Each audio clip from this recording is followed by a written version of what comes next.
অনেক দুর্দান্ত স্বাদের ব্রোকলি দিয়ে কাতলা মাছের রেসিপি করেছি। দেখতে থাকবেন পুরো ভিডিওটা। পুরো ভিডিও না দেখলে কিন্তু বুঝতে পারবেন না। চলুন তাহলে দেখা যাক।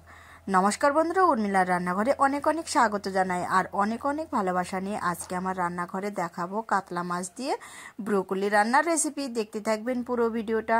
পুরো ভিডিও না দেখলে কিন্তু বুঝতে পারবেন না। এই যে দেখো, বাজার থেকে কিনে নিয়ে এসছে কাতলা মাছ, আর এইদিকে নিয়েছি ওলকপি, ব্রোকলি আর 2টা আলু। এই কইটুকু দিয়েই কিন্তু আজকে কাতলা মাছের রেসিপিটা দেখাবো ব্রোকলি দিয়ে। দেখতে থাকবেন পুরো ভিডিওটা। ভিডিওটা ভালো লাগলে অবশ্যই সাবস্ক্রাইব, লাইক, কমেন্ট করে পাশে থাকবেন। পাশে থাকা বেল বাটনটি প্রেস করে দেবেন। যখনই আমি ভিডিও পোস্ট করব সর্বপ্রথম আপনাদের কাছে পৌঁছে যাবে। তো প্রথমে আমি দেখো ওলকপিটা কেটে নেব গোল গোল করে। আপনারা আপনাদের পছন্দ মতো সবজিটা কাটবেন, তাহলে কিন্তু রান্না করতে সুবিধা হয়। তো আমি আগেই মাছটা কাটিনি, প্রথমে আমি সবজি কেটে নিব। ওলকপি কাটা হয়ে গেল, এখন আমি আলুটা ছুলে কেটে নিচ্ছি। আর আমার ভিডিওগুলো কে কোথা থেকে দেখছেন অবশ্যই কমেন্টে বলবেন, তাহলে আমার উত্তর দিতে সুবিধা হয়। ওলকপি কেটে নিয়েছি সুন্দর করে, এবার আলুটাও কিন্তু গোল গোল করে কেটে নেব। আলু ওলকপি কাটা হয়ে গেল, এখন আমি কেটে নিব ব্রোকলি। এই যে ব্রোকলিটাকে কেটে নিচ্ছি সুন্দর করে। আর আমার ভিডিওটা দেখার পর যারা নতুন আছে অবশ্যই লাইক আর সাবস্ক্রাইব করে পাশে থাকবেন। আর এই রকম দুর্দান্ত রেসিপি যারা এখনও বাড়িতে তৈরি করে খাননি, এই রকম ভিডিও দেখে তারপরে রান্না করে খেয়ে দেখবেন, অসাধারণ লাগে। সবজি তো কাটা হয়ে গেল ওইদিকে। দেখো, এখন আমি মাছটাকে কেটে নেব। প্রথমে আমি মাছের আঁশটা ছুটিয়ে নিচ্ছি।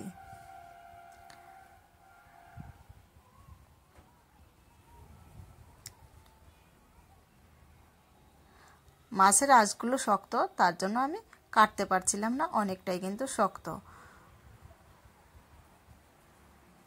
পাখনাগুলো কেটে নিয়ে আঁশ ছুটিয়ে পিস পিস করে এটাকে কাটতে হবে। আঁশ ছোটানো হয়ে গেছে, এখন এটাকে পিস করতে হবে।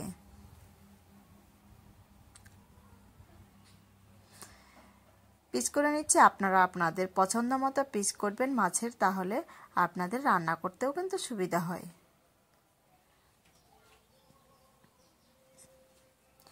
যেহেতু মাছটা 1 কিলো, তার জন্য আমি মাছটা কিন্তু মাঝে কিন্তু আর পেটি বের করব না, গোটা গোটাই কিন্তু মাছটা রাখবো। এরকম করে কেটে নিচ্ছি আমি। মাছের পিসটা প্রথমে কিন্তু মোটা কাটা হয়ে গেল। তো দেখুন, তারপরে এইভাবে করে সুন্দর করে মাছের পিসগুলো কিন্তু আমি কেটে নিচ্ছি।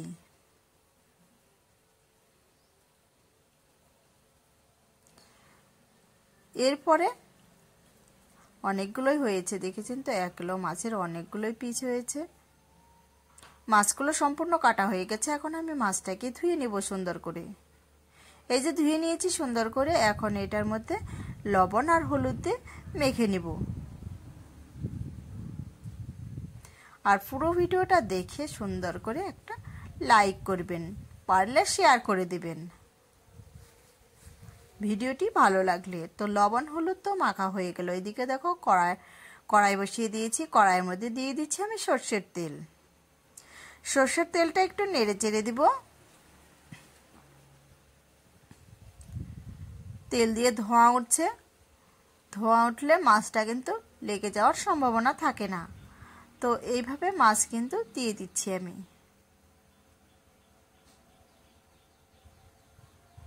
মাছটা আমার এপিস্ট ভাজি হয়ে এসছে, আমি এখন উল্টে দেব। মাছটা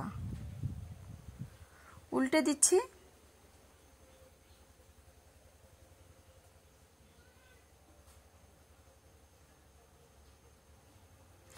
মাছটা তো ভাজি হয়ে গেল, এখন মাছ আমি সম্পূর্ণ মাছ কিন্তু এইভাবে নামিয়ে ফেলবো।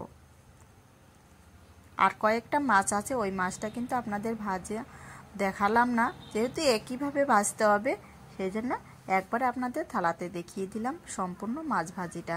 তো ওই তেলের মধ্যে আরেকটু সর্ষের তেল দিয়ে দিব। দিয়ে দিচ্ছি আমি রাঁধুনি, কালো জিরে আর শুকনো লঙ্কা ফোড়ন। একটু এইভাবে নেড়ে চেড়ে দিব। তারপরে দিয়ে দিচ্ছি একটা পেঁয়াজ কুচানো। একটু লাল লাল করে ভেজে নিব।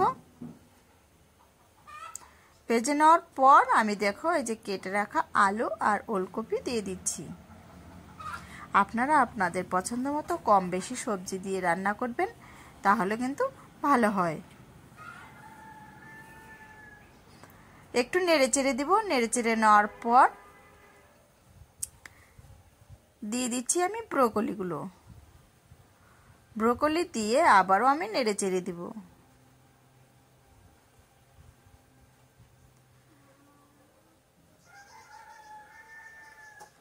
সুন্দর করে নেড়ে চেড়ে দিচ্ছি। তারপরে দিয়ে দিচ্ছি আমি স্বাদ মতো লবণ। স্বাদ মতো লবণ দেওয়ার পর দিয়ে দিব হলুদের গুঁড়ো। আবারও আমি নেড়ে চেড়ে নেব।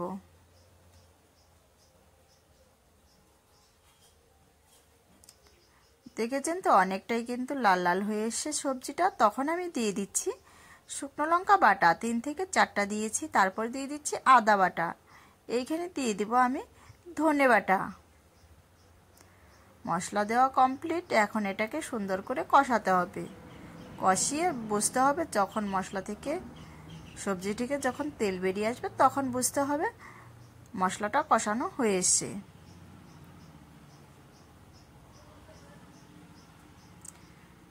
এই যে দেখুন, তারপরে দেখো আমি একটা টমেটো কুচানো দিয়েছি। চাইলে এখানে আপনারা দিতেও পারেন, নাও দিতে পারেন। স্বাদ বাড়ানোর জন্য দিয়ে দিলাম। তারপরে দেখো কষানো হয়ে এসে আমি পরিমাণ মতো জল দিয়ে দিব। জল দিয়ে এটাকে একটু নেড়ে চেড়ে দিব। ঝোলটা যখন ফুটে আসবে, এই দেখো ঝোলটা যখন ফুটে আসছে তখন আমি ভেজে রাখা মাছগুলো দিয়ে দিব।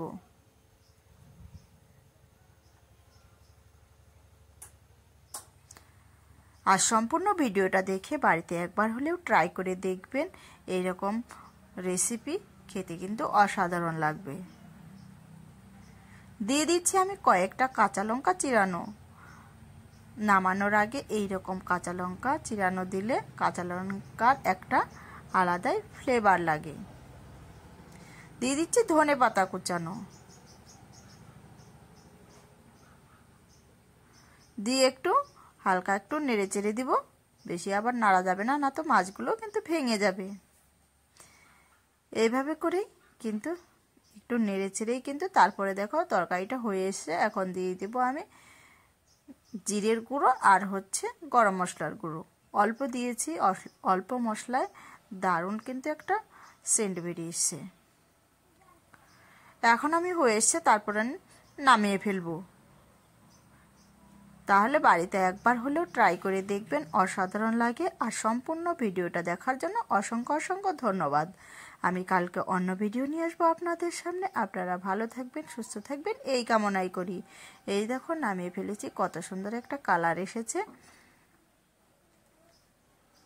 অনেক অনেক ধন্যবাদ।